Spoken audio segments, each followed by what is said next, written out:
দর্শক, নরসিংদীতে আমরা এসেছি। এখানে যে ভয়াবহ ভূমিকম্প হয়েছে সেখানকার পরিস্থিতি কি সেটা একটু জানানোর চেষ্টা করব। এই যে আমার সামনে যে ভবন দেখতে পাচ্ছেন, এই ভবনটা কিন্তু হেলে পড়েছে আরেকটা ভবনের সামনে।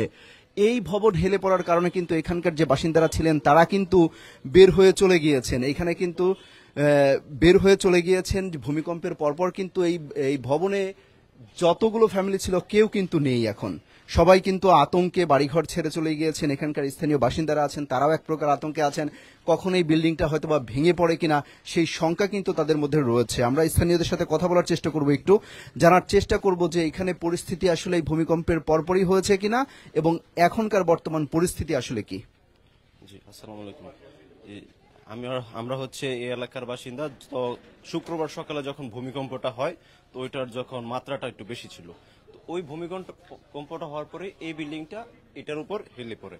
তো এটা যাওয়ার পর আমার বিকট একটা শব্দ হয়। তো তখন হচ্ছে আতঙ্কে সবাই বের হয়ে যায় যে কি হলো না হলো।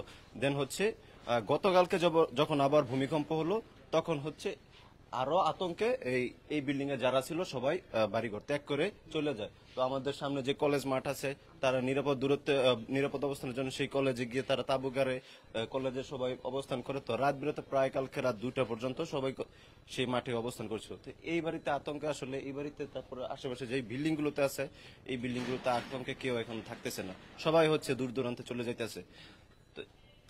দর্শক, শুনছিলেন এই ভবনটা হেলে পড়ার কারণে কিন্তু এখানকার যত বাসিন্দা ছিল তারা কিন্তু এই মুহূর্তে আর এই ভবনে অবস্থান করছেন না। তারা জীবনের বাঁচানোর তাগিদে, প্রাণ বাঁচানোর তাগিদে কিন্তু তারা পাশে একটা কলেজ ছিল, সেই কলেজের মাঠে কিন্তু তাঁবু টাঙিয়ে তারা বসবাস করেছেন, এই রাত যাপন করেছেন। এখন পর্যন্ত কিন্তু তারা বাসায় ঢোকেনি। আমরা মাত্রই দেখছিলাম যে কিছু জিনিসপত্র হয়তো বা বের করে নিয়ে যাচ্ছে অনেকে যারা এখানে ছিলেন। এই হচ্ছে এখানকার পরিস্থিতি। সবকিছু মিলে আমরা আরেকটু জানার চেষ্টা করব যে এখানকার কি পরিস্থিতি দেখেছিলেন। আমরা একটু জানার চেষ্টা করব। বিল্ডিং এর আপনি ভবনের মালিক, কি অবস্থায় আছে এখন? আপনার মধ্যে কি শঙ্কা তৈরি হচ্ছে? আসলে অনেক কষ্ট করে তো একজন মানুষ একটা বাড়ি করে, কি অবস্থা? বিল্ডিংটা নতুন বিল্ডিং করা হয়েছে, 1 বছরের মতো হয়েছে। আমার এই বিল্ডিং নতুন বিল্ডিং, যেটা আপনারটা তো আর হেলে পড়েনি, এইটা এর উপরে হেলে পড়েছে। আমার বিল্ডিং এর উপর হেলে পড়ার কারণে আমার বিল্ডিং এ ফাটল দেখা দিয়েছে। আপনার বিল্ডিং এ ফাটল দেখা দিয়েছে। এখন আপনার বিল্ডিং এ কি বসবাস করছে যারা আছেন, তারা কি আছেন এখন?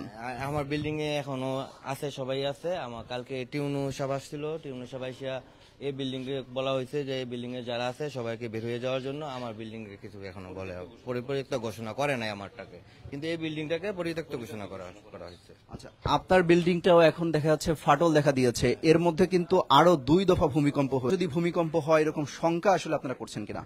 আবার ভূমিকম্প হলে আমার বিল্ডিং এর, এখন তো আমার বিল্ডিং এর উপরে, এই বিল্ডিংটার পুরো একটা প্রেসার আমার বিল্ডিং এর উপরে। তো এখন আরো যদি ভূমিকম্প হয় তাহলে আমার বিল্ডিংটার বড় কোনো ক্ষতি হতে পারে।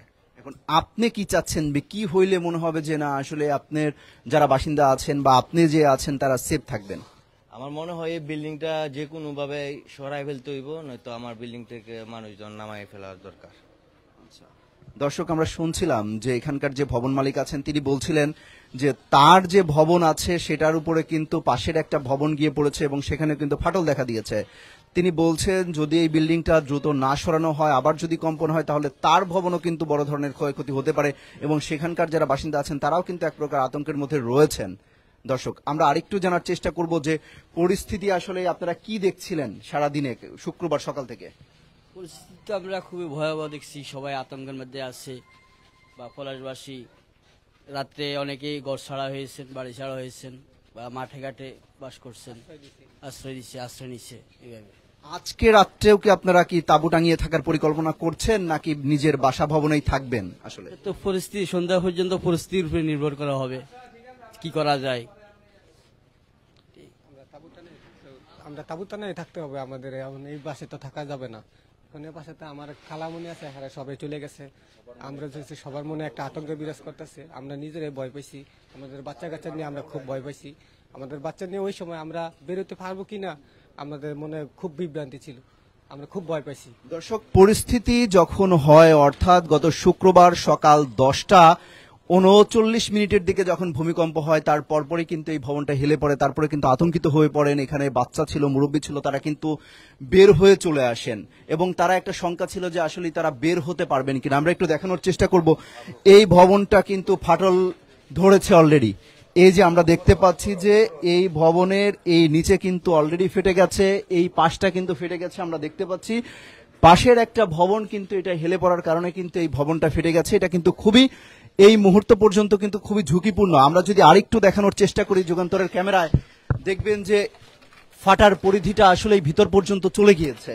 আমরা যদি দেখানোর চেষ্টা করি, পরিস্থিতি কিন্তু এই মুহূর্তে এখানকার পরিস্থিতি খুবই ঝুঁকিপূর্ণ, আমাদের থাকাটাও কিন্তু এই মুহূর্তে খুবই ঝুঁকিপূর্ণ আমরা মনে করছি, এখানকার বাসিন্দারাও ঝুঁকিপূর্ণ মনে করছেন। তারা কিন্তু বলছেন যে আজকের রাতও হয়তো বা তারা তাঁবু টাঙিয়ে থাকবেন এই কলেজের মাঠে, পাশে যে কলেজ মাঠ আছেন সেখানে কিন্তু তাঁবু টাঙিয়ে থাকবেন। এবং এই ভবনের মালিকও কিন্তু বলছিলেন যদি পরিস্থিতি স্বাভাবিক না হয় বা এই ভবনটা যদি দ্রুত সরানো না যায় তাহলে কিন্তু তার ভবনটাও পরিত্যক্ত ঘোষণা করা লাগতে পারে নিরাপত্তার স্বার্থে। অর্থাৎ এখানে যে বাসিন্দা আছেন তাদের যেন কোনো ক্ষয়ক্ষতি না হয় সেই বিষয়টাও কিন্তু চিন্তা করছেন এখানকার সাধারণ মানুষ। দর্শক, আমরা সরাসরি নরসিংদীতে এসে দেখানোর চেষ্টা করছিলাম যে কতটা ভয়াবহ পরিস্থিতি তৈরি হয়েছে, কতটা ক্ষয়ক্ষতির পরিস্থিতি তৈরি হয়েছে, এই এলাকাটায় কি পরিমাণ আতঙ্কে রয়েছেন এখানকার স্থানীয় বাসিন্দারা। অসংখ্য